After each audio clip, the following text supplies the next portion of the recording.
છોટાઉદેપુર જિલ્લામાં અતિવૃષ્ટિના કારણે ખેડૂતોને ભારે નુકસાન થયું છે, ત્યારે આ નુકસાનને પહોંચી વળવા રાજ્ય સરકારે સહાય જાહેરાત કરી હતી ને હવે સહાયની ચૂકવણી કરવાની શરૂઆત કરી દેવામાં આવી છે। અત્યાર સુધીમાં જિલ્લાના હજારો ખેડૂતોને કુલ 15.6 કરોડની માતબર રકમ ચૂકવવામાં આવી છે, જે ખેડૂતો માટે મોટી રાહત સમાન છે।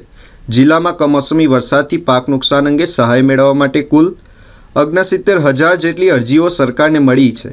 આ અરજીઓના વેરિફિકેશન અને ચકાસણીની કામગીરી પૂર્ણ થતાં સહાય ચૂકવવાની પ્રક્રિયાને ઝડપી બનાવવામાં આવી છે। જિલ્લા વહીવટીતંત્ર દ્વારા જણાવવામાં આવ્યું કે સરકાર ખેડૂતોને વહારે આવીને તેમને થયેલ નુકસાનની ભરપાઈ કરવા માટે કટિબદ્ધ છે।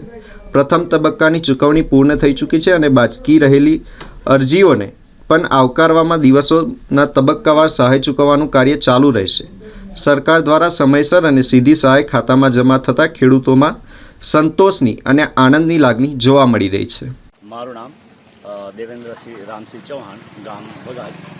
હું આ વર્ષમાં જે વધુ પડતા વરસાદને કારણે જે ખેતીમાં નુકસાન થયેલું એ સંદર્ભે અમને અધિકારી દ્વારા જાણ કરવામાં આવી છે કે કૃષિ સહાયની સહાય આપવામાં આવશે, તો સર્વે કરવાનું ચાલુ છે।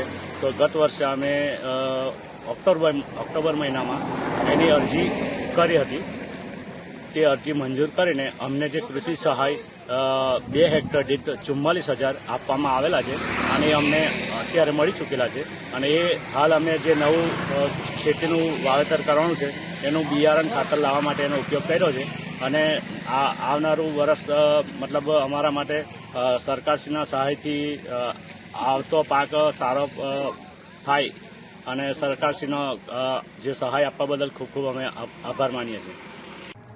છોટાઉદેપુર જિલ્લામાં ઓક્ટોબર માસના છેલ્લા અઠવાડિયાની અંદર જે કમોસમી વરસાદ થયેલો હતો તેમાં નુકસાની ધ્યાને આવેલ હતી, જેના અનુસંધાને રાજ્ય સરકાર દ્વારા કૃષિ રાહત પેકેજ ઓક્ટોબર 2025 બહાર પાડેલ છે, જેનાથી ખેડૂતો 14/11/2025થી જેની અરજી શરૂ થયેલ હતી નુકસાનીવાળા ખેડૂતોની એવા ટોટલ 69,370 જેટલા ખેડૂતોએ આજ દિન સુધી અરજી કરી દીધેલી છે।